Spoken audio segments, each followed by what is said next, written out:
سؤالنا انت الأمل، انت الأمل فينا تربى واكتمل. دار المحبة والسلام، دار البنا جد وعمل.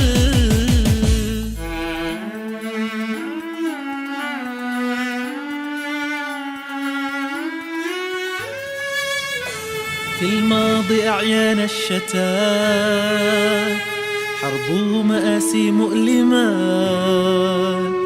في الماضي أعيان الشتات، حرب ومآسي مؤلمة. شبكنا بالحب الكفوف وصنعنا أعظم معجزات. صومالنا انت الأمل، انت الأمل فينا تربى واكتمل.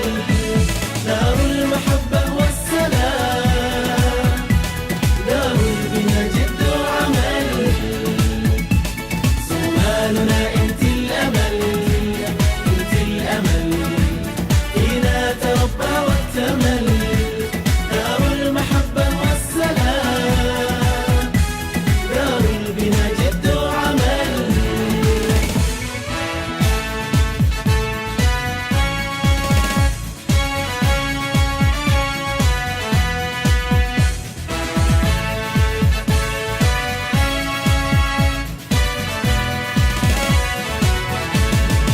حقيقة waxaan isanahay dhalinyarada soo kubcayso ama dadka wax bartay hadii ay dadka naafada si wanaagsan u dhamaan xaqiiqatan inta badan dadka naafada way bartaan in Allah intii tabartooda way soo bikaraan laakiin waxa ka maqan garbistaagi iyo dulmiga daahsan laga daayo waxayna rajeenayaan in sida aad adigu wax walba u rajeynayso kale inuu asagana sidaas oo kale u rajeenayo oo horumar gaari karo taan aaminsanahay. laakiin waa markii adiga aad dadaysid xuquuqda aad ku subinaysid iyo waxyaabaha kale ee la midka adiga aad ku leeysid inuu qofkan qof diiday yahay.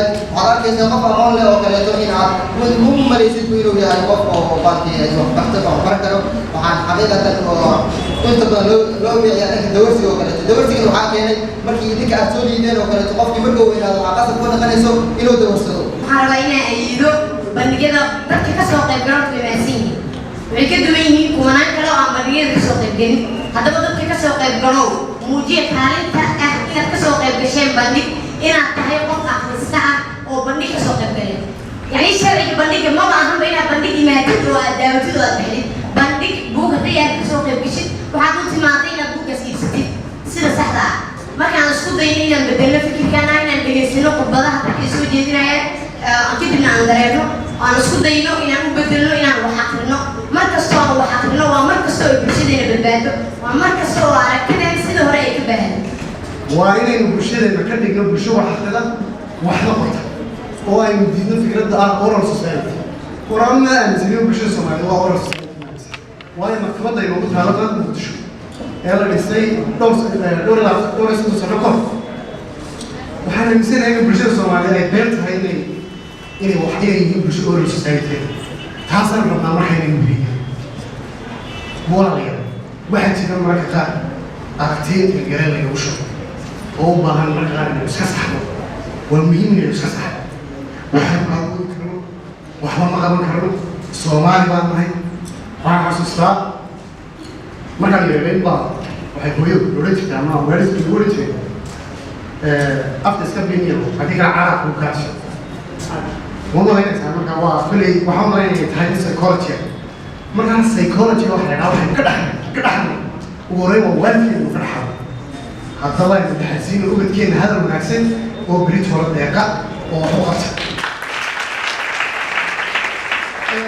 haddii aad iska maqaalka banaadmi waxaa rabaa fursaddeena ku faa'iidayso. wuxuu bilaabay fursad akhrisoreed oo bishiiba hal mar aqran doono. waxaan rabnaa bishiiba inaynu hal aynu kula furno kaasoo runtii aynu dhammaanteen haddii aynu u hawlgalno inoo ah faa'iido weyn. sidoo kale wuxuu inoo yahay iftiimin. haddaba xagga waxaa rabaa inaan madaxda xagga joogta oo ugu horreeya agaasimaha dhalinyarada. waxaan rabnaa runtii dhammadooda agaasime dhalinyarada khaasatan naadiyada akhriska iyo qoraalka waxay u baahan yihiin in hoos loo eego la garab istaago. xataa waxa macna loo samaynaysa inaad intiina madaxdaada soo istaagtaan oo aad soo fadhiisataan oo aad aragtaan dhalinyarada hore u kaysanayaan. taas runtii idinka laftirkiina xataa sharaf bay idin tahay. فرصة صار والله لينا حاجة وفي السوق خلاص كده أنا وين أنا جبت حاجة كده أنا مفرح واحد والله رجال أودي إن هدي أنا إنه بناك صديق طيب إن يسوي شيء يسوي بناك صديق يسا مجرد إن يا رب هي إن بناك صديق كنت وعرفت أن نقول إن دمنتي أقول أتكلم وكنت مدام برنامج راشي عبد الله هي عملوا دنيا نادي وعن بليئة وعن قلت لك يا أسمع وراشي أسمع ولكن هذا ما يشرف الله إلى نجمة هاي ولما مبناه فرعنا كلمة هاي شرف بين وقت هاي أسمع وقام بلينا وعرجينا وقت هاي البوك هاي تهاوية وعرب عروش زوجها ومني ما ينجم يقصون sida buugga cibaarkiisa ku darson ama ku qarsoon maxaa inaga maqan aynan meeshan ku jira aynan ogin maxaa dhacaynan ogin haddii aad rabtaada wax badan oo arrinta ku saabsan waa inaan maanta waxaa buugga halka taalo waa inaan qaadnaa raggu gabadha walaasheeda way dardaarantay inkastoo aanu gabdhaha aan ka garanaynin haddana waan baran doonaa way dardaarantay keliya waxayna u dardaarantay gabdhaha hadaladeeda ugu muhiimsan waxaa ka mid ahaa dardaarankeeda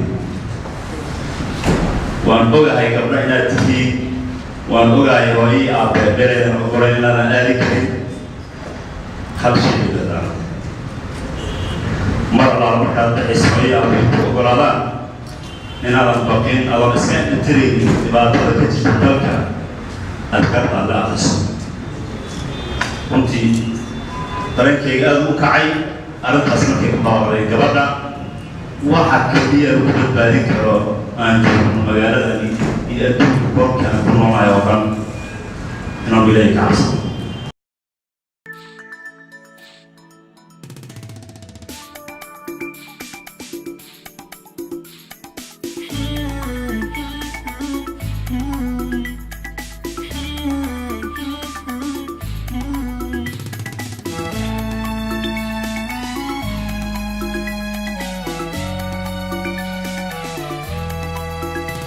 صومالنا انت الأمل انت الأمل فينا تربى واكتمل دار المحبة والسلام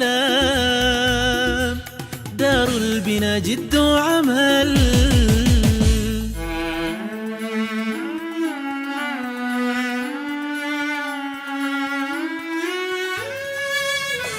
في الماضي أعيان الشتات حرب ومآسي مؤلمة في الماضي أعيان الشتات حرب ومآسي مؤلمة شبكنا بالحب الكفوف وصنعنا أعظم معجزات